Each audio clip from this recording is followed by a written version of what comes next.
Assalamualaikum warahmatullahi wabarakatuh. Perkenalkan, nama saya Rifki Dramdani dari 11 RPL 2. Saya di sini akan menjelaskan kode saya dengan game yang berjudul bowling. Yang pertama-tama, di sini ada HTML untuk pembuka dokumen HTML dengan pengaturan bahasa pengantar, yaitu bahasa Indonesia. Yang selanjutnya ada head, yaitu untuk pengaturan tampilan halaman dan style CSS. Selanjutnya ada meta charset UTF-8 untuk mengatur pengodean karakter dokumen menggunakan UTF-8 agar teks atau simbol untuk dapat terbaca dengan aman. Yang selanjutnya ada meta name viewport yang ini untuk mengatur skala tampilan halaman agar menjadi responsif dan pas dengan ukuran layar perangkat, terutama pada HP dan tablet. Dan ini titel atau judul halaman game. Yang selanjutnya kita akan masuk kepada bagian CSS, style CSS sebagai pembuka untuk menuliskan kode CSS yang di dalamnya ada margin ini sebagai untuk universal, mengatur ulang semua elemen di halaman agar tidak memiliki jarak bawaan, memastikan ukuran lebar tinggi elemen termasuk border dan padding. Selanjutnya pada body CSS, mengubah halaman menjadi kontainer flexbox agar area game otomatis berada di tengah layar secara vertikal dan horizontal dengan menggunakan penuh layar 100 pihak. Latar belakang gradasi hitam abu-abu serta jenis huruf Arial. Selanjutnya pada game, kotak utama berukuran 500 x 750 pixel.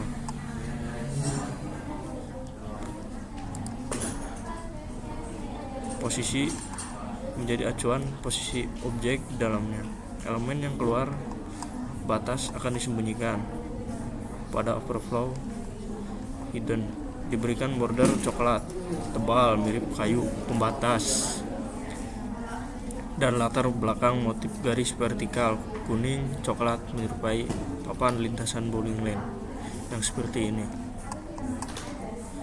Selanjutnya pada info, tag info diposisikan melayang di pojok kiri atas papan game menggunakan warna teks putih, latar belakang hitam transparan dan lapisan paling atas agar tidak tertutup pada bola atau pin. Selanjutnya pada aim, tag aim, garis putih tipis lebar 4 pixel, tinggi 170 pixel diletakkan di depan posisi bola. Titik poros rotasinya dikunci di bagian bawah agar saat berputar ia bergerak seperti jarum kompas atau ayunan. Selanjutnya pada tag bar, bal berukuran 45 x 45 pixel yang diubah menjadi lingkaran sempurna dengan border radius 50% dibersihkan agar di area bawah tengah lintasan.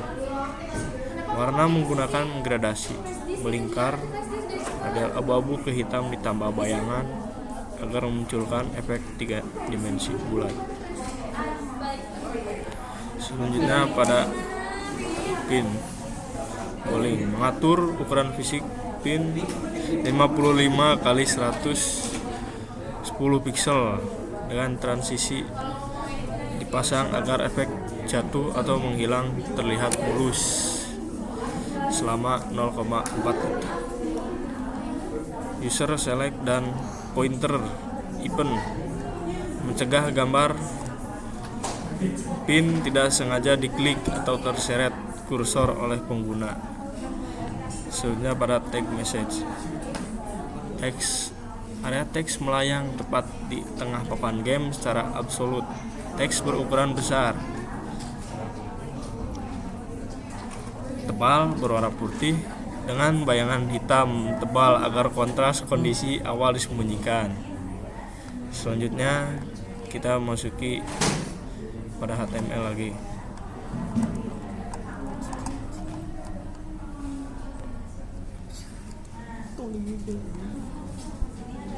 Di sini ada div ID game, pembuka wadah utama area bermain bowling, dan div ID info.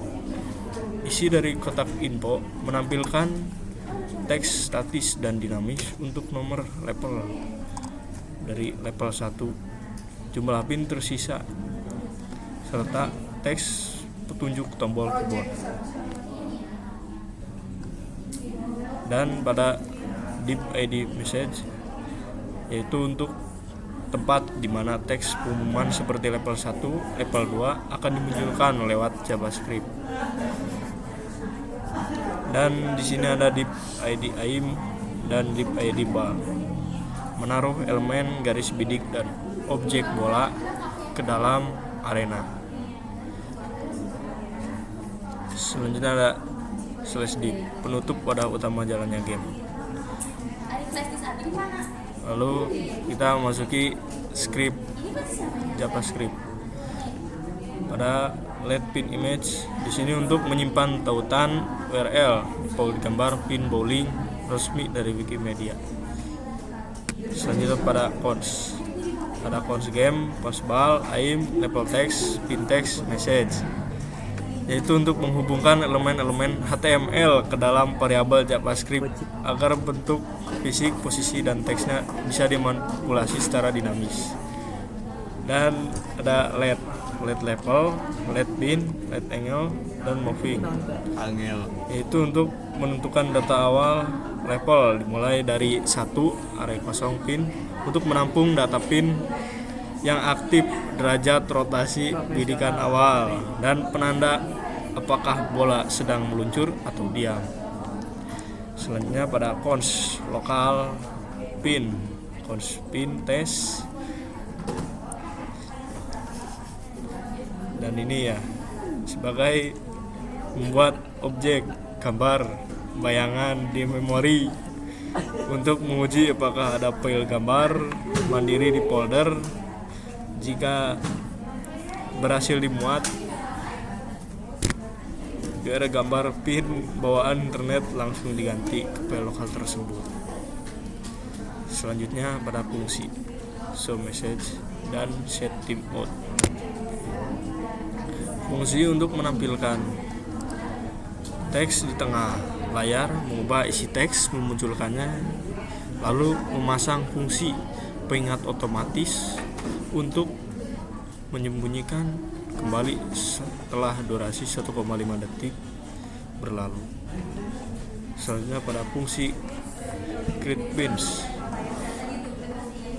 Sebelum membuat susunan pin baru, fungsi ini membersihkan layar dari sisa-sisa pin level sebelumnya dan mengosongkan kembali array penampung. Selanjutnya pada let row, menentukan jumlah baris berdasarkan tingkatan level batas maksimal, dibatasi hanya sampai 5 baris menggunakan fungsi matematika. Selanjutnya pada looping melakukan perulangan.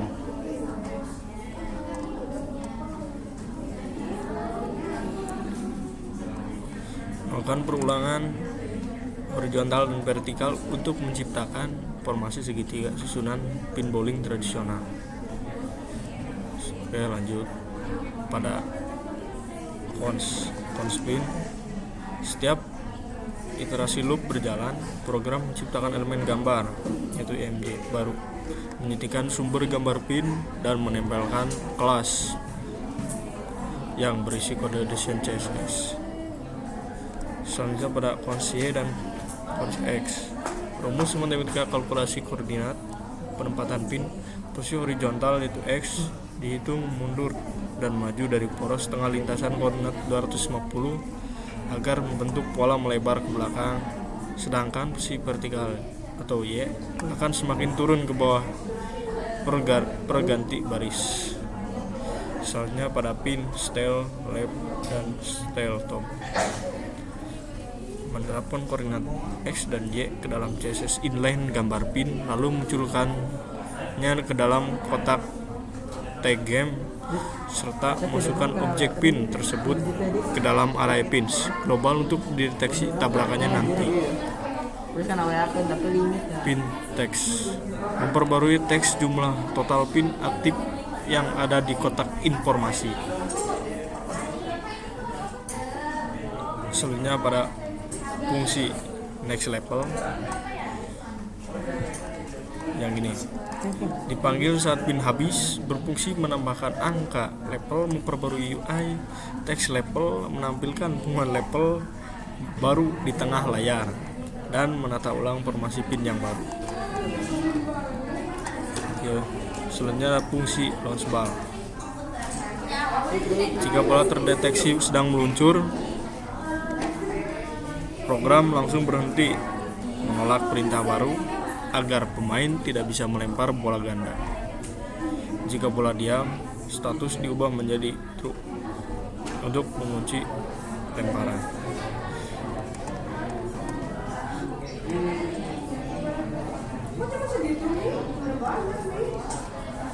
Selanjutnya ada constraint.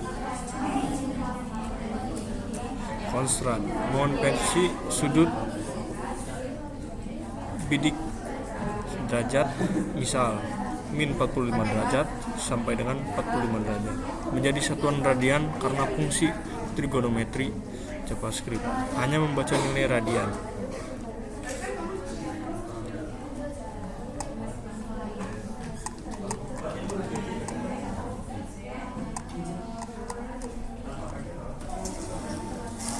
Selanjutnya pada const speed dan X dan Y, memecah laju kecepatan bola menjadi dua arah gerak berdasarkan sudut bidik, mengontrol laju horizontal kanan kiri, sedangkan metcos mengontrol laju dorongan vertikal maju ke atas. Selanjutnya pada loop animasi bola.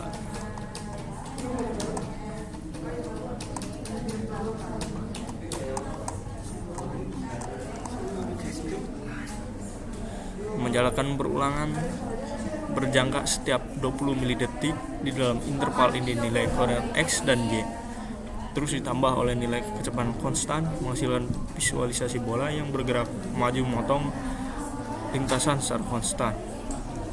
Selanjutnya ada pin.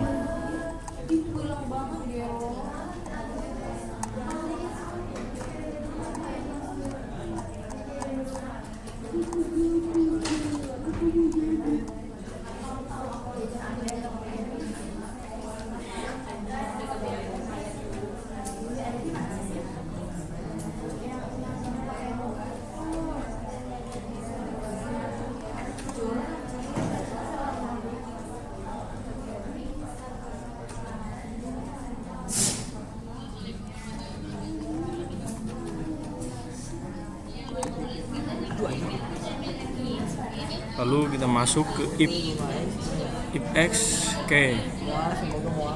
Jika menekan tombol panah kiri, sudut bidik dikurangi 5 derajat, diberikan fungsi pembatas kondisi agar rotasi maksimal ke kiri mentok di angka min 45 derajat.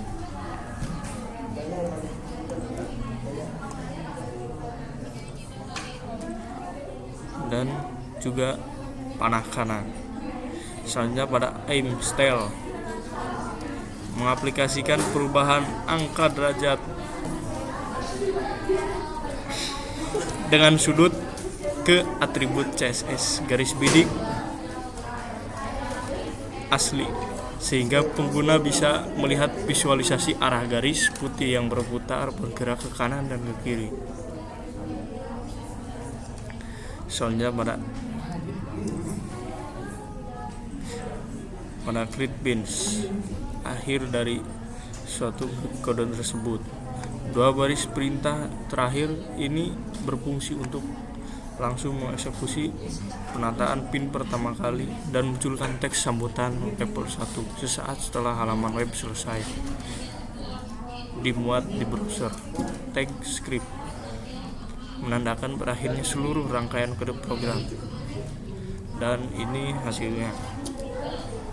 Gamenya mudah dan bisa dimainkan oleh kalangan pemuda, dari yang muda sampai yang tua. Sekian dari saya, mohon maaf bila ada salah kata. Saya akhiri. Wassalamualaikum warahmatullahi wabarakatuh.